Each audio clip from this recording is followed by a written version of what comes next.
Welcome to TransformHer, the show where we ignite audacity and break barriers, equipping African women with practical insights and tangible resources on their journey to the C-suite or as leaders in their entrepreneurial ventures. I am Ifoma Williams, your transformative guide, and we'll be right back after this short break.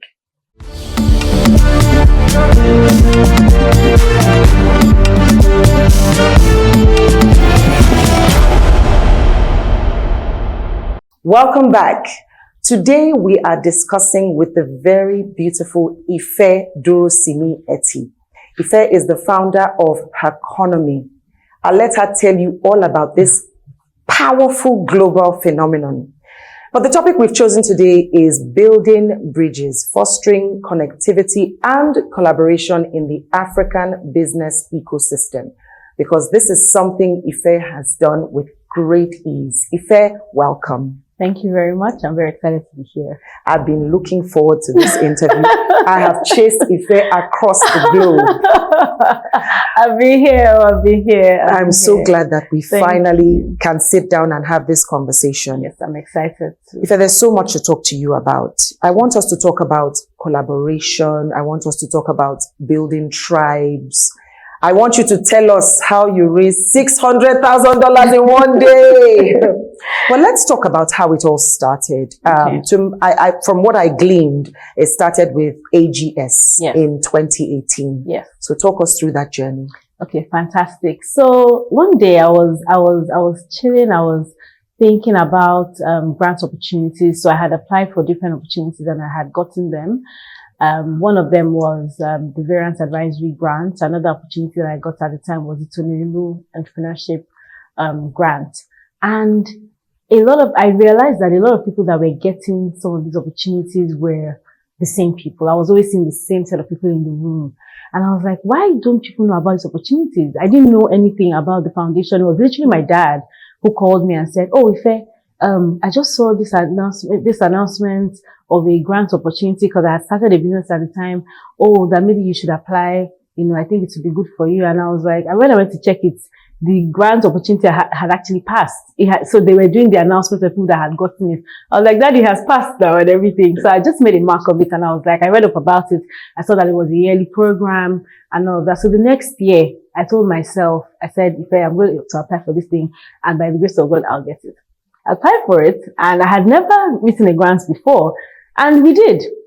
And I was like, this is fantastic. So I applied for another one too. I got it. So I was like, okay, it seems like I can do this thing. It seems like I can write well and stuff like that. So I was like, I told a couple of my friends to also, apply for the opportunity. I went through the application. Some of them got in and I was like, okay, it doesn't sound too bad. So, and I think my journey with the grants and stuff started in 2016. So I had helped so many other people get in. I had done workshops, taught people how to apply for grants. So even the ones I had gotten, for the ones that I had also not applied for, I also coached people on how to get them. And they were all successful. So I was like, okay, let me, make this thing a thing. So I decided to do a video because more people were reaching out to me to say, if you help me go through this grant application, help me do it. I was like, it's taking too much of my time. I was still working, it's taking too much of my time. Let me do a video to just teach people how to apply. And I'll just put it out there. If you ask me, I'll just show you. So I called my videographer at the time. I was ready to shoot.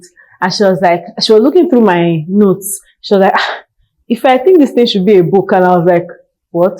Please, I beg, I've never considered being an author. Just do this video and let's go. She didn't let me go. She said she would prefer it if it was a book, that's maybe even an ebook or something, that even her, she wants it. And I was like, that's how we didn't shoot. I said, okay, let me flesh it up. Let me flesh it out. So I fleshed it out. I showed a couple of my friends. I think then I had maybe 4 chapters and it was just nice. And they were like, oh my God, if I don't launch it as an ebook, I had literally put it up on Instagram at the time. I was like, oh, ebook launching in 4 days or something. And everybody was looking forward to it. So I showed all of my friends, Shola Amusa at the time. And he was like, if I don't launch it as an ebook, like I showed him the book and he was like, make it a proper book, like a proper hard copy book. I think you should add some more chapters. I think you should do this. I think you should do that. I was like, you guys are postponing this thing too much. Long story short, I eventually decided to do a proper book. I got, at the time, I got some people to do like, reviews of the book. At the time, the governor did the foreword of the book. Oh, wow. It just became something. In fact, someone from Harvard even did a review, one of the professors. And I was like, okay, this thing is actually turning into something that, you know, can help, you know, even more people. So that's how the book came about. So the book was called Accessing Grants for Startups. That's where the AGS comes from. Oh. So we launched the book in 2018, and then more people came to come and meet me and say, you know, they want to know about more opportunities, because I put some opportunities in the book. And I was like, you know what? I'm going to create a group on WhatsApp, and I'll be posting opportunities there so that everybody gets information at once if you're interested, so that I don't have to be giving different people information at different times. And then we started that, and this WhatsApp group that we had started growing and started growing and started growing. So I met a friend and I was talking to her about the community, and she was like, Ife, you know that you can actually make, you know, this thing more structured, you can make it bigger. Long story short, we created AGS Tribe from literally just like, it wasn't something that was planned. I don't think I had ever heard about any community at the time that was doing anything like what we were trying to do. I'm personally passionate about women, so I decided to make it female focused, like a female focused community, and just create some more structure around it. And that's how AGS Tribe came about. So it was literally from, let me create a video to help people, to then creating a community that eventually grew very big, to later impact so many women all over the world. Like, we've had events in Lagos, London, America, all parts of the world. Like, people are connecting with each other, and so many amazing things have come out of it. We've given out grants to so many women. We've taught so many women different things. People have built businesses, started businesses from within the community, and are now serving different markets, like 27 different markets. So wow. We've just seen so many people transform, like so many lives transform, just because you are collaborating with each other, you're talking to each other, you're saying, okay, you don't have to be a superhero.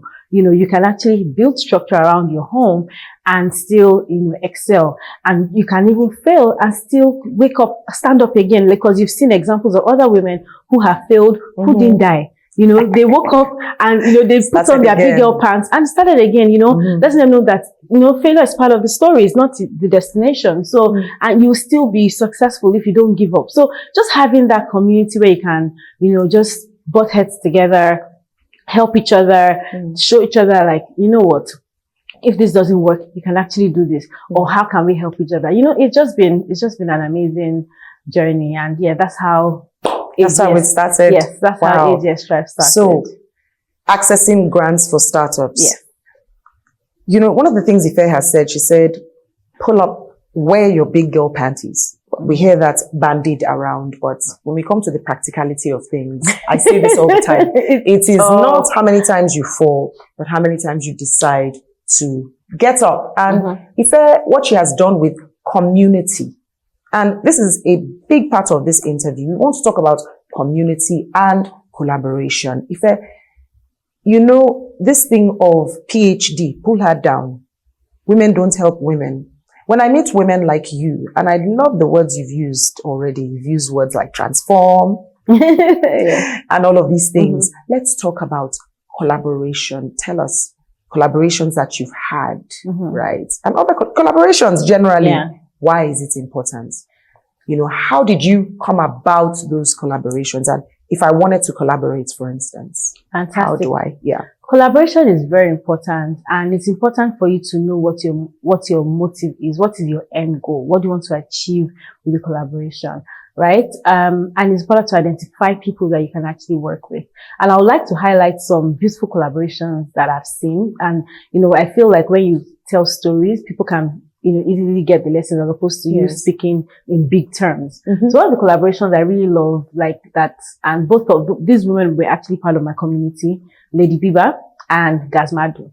So Gazmadu is a photographer. Lady Biba is a fashion designer, and she makes fantastic clothes, and she really wanted to target like boss women, you know, those kind of women. And Gazmadu wanted to show that point in her career that she wanted to target, you know, boss lady women as well.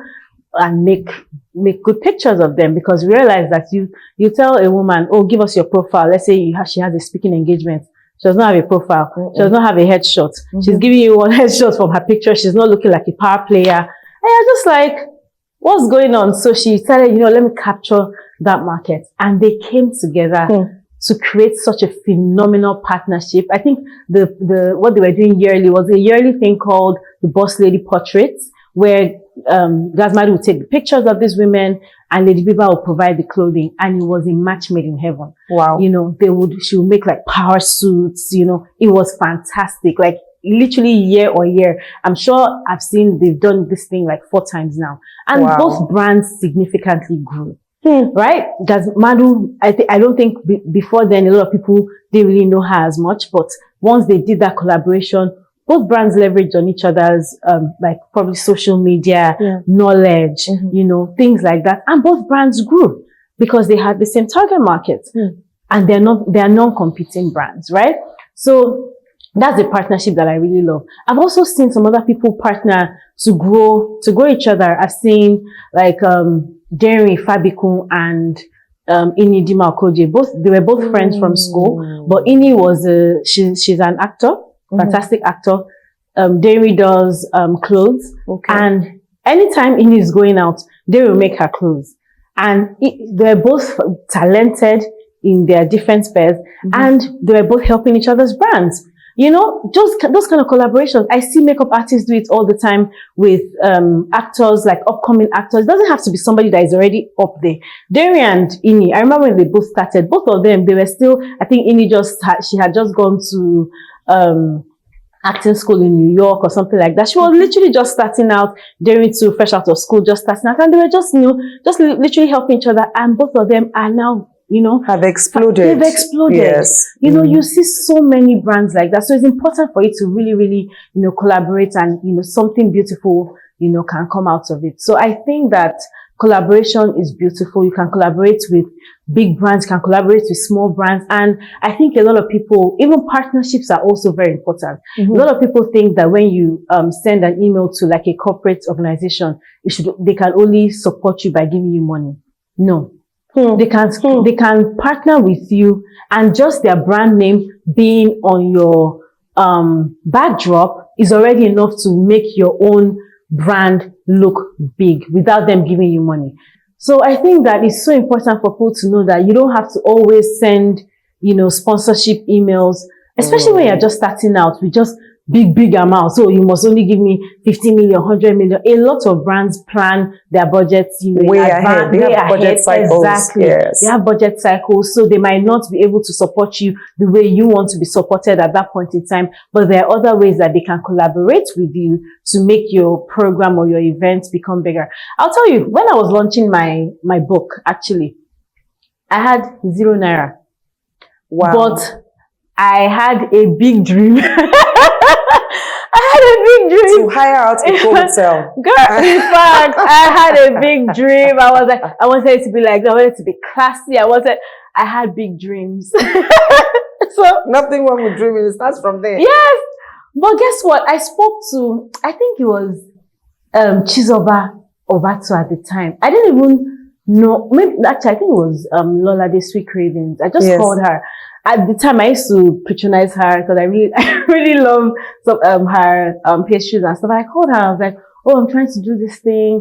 I would really want us to work together." I think I was even saying, I'm happy to like pay for like a small portion of. So she was like, "Oh my gosh, I love what you're trying to do. I'm happy to sponsor. I think this person will be interested." And this person, so she told me about Chizoba. That's how I met Chizoba as well. Els Icebox. She does drinks as well. Make her call Chizoba. She's like the women champion. She was like, "Yes, I would like to sponsor." I had never seen her in my life before. That's how I had food. I had drinks. I called somebody else, one of my other friends. At the time, she wasn't my friend. I called her randomly, cold call, And guess what? These people didn't know me before. I didn't even have any track record at the time, but I just had a vision. Wow. I called her. She said, "Oh my gosh, I love what you're doing." She said, "Oh, I'll provide food." That's how we had food. if you see the pictures from that book launch, the food was coming out as if it was coming from heaven. Like hold the thoughts.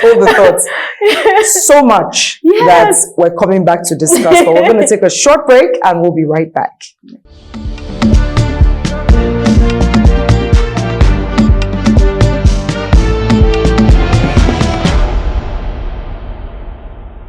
Welcome back. Just before we went on break, we were speaking to, or have been speaking to, Ife Drosimi Etti of Herconomy. Now, Ife said a few things. The first thing she said was the collaboration between Gazmadu and Lady Biba. Mm-hmm. She said, Gazmadu is a photographer, Lady Biba makes clothes. And they came together to collaborate to show how women can come to the party, how women can show up, you know, headshots in the right outfits and all. Before now, you ask a woman for her headshot and, you know, she's not looking like a power player. It's even the way Ife sort of showed me power player. But she said that there was a motivation, there was something, a clear motivation for both brands of what they wanted to achieve. And together they have helped each other grow. And don't forget, this episode, we're talking about how we can build bridges, foster connectivity and collaboration in our African business ecosystem. So, Ife, Herconomy, well done. Thank you. And I like the fact that you are helping women build wealth. You are helping women, you know, create wealth. You know, it's beyond just making money. Women are setting up businesses from your community. In fact, you raised $600,000 in one day. Talk to us about it. I want to hear this story from the horse's mouth. Oh my goodness. Yes. Okay, this is so funny because I didn't even think it was possible. I think I first started out in my mind, I was like, okay, I've seen people raising funding, but I didn't even know how, you know, they did it. I thought about it. I was thinking about it for a long time.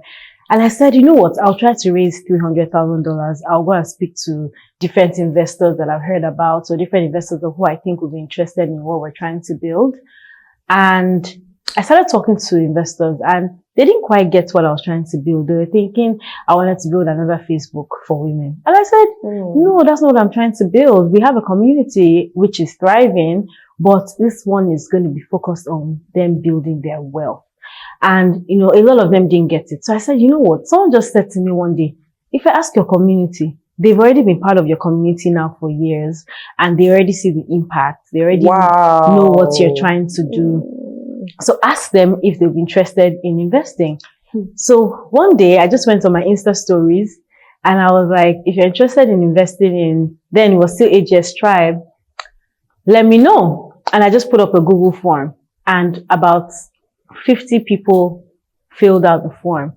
And I just closed it. I was afraid. I was like, okay, I'll get back to you guys. Cause I wasn't even sure what I was going to do. I was like, I'll get back to you when I'm ready. I think this was July. I was like, I'll get back to you maybe September when I'm ready and stuff. And, you know, and they were like, okay, no problem. September came and I was in Senegal at the time. I got into an accelerator program and I was talking to one of my friends who is a guy who he really, really supported me. And he was like, I was sitting down with him. He was like, okay, let's do it now. But you're not going to say 300K, put 500K and say the minimums. And this is where I love men that actually support women. So this is where he came. He was like, say the minimum is 20K. I was like, you know, in my community, they don't have $20,000. So how can I just put 20K? He said, put 20K as the minimum. For minimum for people who want to stand alone. And then the remaining can come together in an SPV. I was shaking. I was typing it. I was praying out. It was a lot. And I just said, okay, you know, cause I didn't have any structure and nobody had done this before. So there was no template I could follow. So in fact, people that had reached out to me before had said, okay, let me know what your minimums are and stuff. At the time I was thinking 10K. So I'd even told like one or two people 10K. And then I just said 20K and they're like, yes, we're in. And I put it up and over, I think at the time, 200 people in 24 hours filled this. And I told them the cutoff for them to put in their money was, I put the cutoff date and all that. So they should only fill out the form if they were able to actually give the money within that time frame. Wow. Even even the accelerator program that I was in, they were also going to invest. They were like, Ife, this is not normal. Like, we've never seen this before. Within 24 hours, we had commitment of over $5 million. What? But yeah, over $5 million. But we were like, I was like, we don't need, we don't need this much. You know, as a company, you only take what you need at the time because you want to still keep some equity for future, you know, valuation rounds and stuff like, or fundraising rounds, sorry. And I was like, hold up, we even need to first have like an investor stakeholder workshop so that people understand what this is about, you know. As a startup, anything can happen with your startup. I just need to, no. You know, I told you that. Hey, this is the point in the program where I just want to dance. Yeah. Did you listen to what Ife said? She said, so she had a community. Yeah. Thriving community. What had she built? She had built credibility and she had built trust. Yeah. She put up the Google form. In July, she got responses and she shut it down. Fear. Remember what I say to you ladies. Forget everything and run or face everything and rise. Because fear is false evidence appearing real. The vision was clear to her. Now, it's important to note how Ife continues to build trust and credibility. She said, as a business, when you have rounds, only take what you need at the time to scale up. When she opened up again in September, before the cutoff time, she had over $5 million. But what she knew she needed was maybe $500,000 or 600 or, and that is all she accepted. Yeah. Do not attempt to run before you walk. It has put a lot of people in trouble, particularly if it has to do with other people's money. But I'm interested in knowing, okay, so you got all this money and you say you didn't have structure. So what did you do? So, as part of that round, we also had VCs also invest. So Octara Capital came on board, We Capital also came on board, and they've also invested in other startups. So they helped me, they handheld me, you know, to actually put structure in place. So we brought people on board. We, you know, at the time hired a CTO, hired some other people on the team. We had a smaller team before, but it wasn't like very, very experienced hands. So we now got like more experienced hands to come on board. Of course, we made a lot of mistakes still, but, you know, we're still a work in progress. But yes, the VC firms came on board and they helped us, you know, really put in structure in place at the time. So yeah, that's what we did. We just brought on some more, you know, experienced people on board. Ladies, and a few good men watching, you've heard from Ife Dorosimi Etti, founder of Herconomy, in her quest to continue to help women build tremendous wealth. Her community has created a lot of businesses and it continues to thrive. And I'm happy to announce to you that TransformHer has a new partner. Whoop, whoop. The next time she comes, she'll be telling you about how to write grants. I think that's a topic we need to explore. Okay. But Ife, thank you so much for this conversation. Thank you for having me. This is truly enlightening. I wish we could talk about grants and all, but that's why I said you're coming back. Okay. Ladies and a few good men, don't forget to follow us on all of our social media handles at TransformHer. But please stay tuned for our next segment, which is our coaching segment.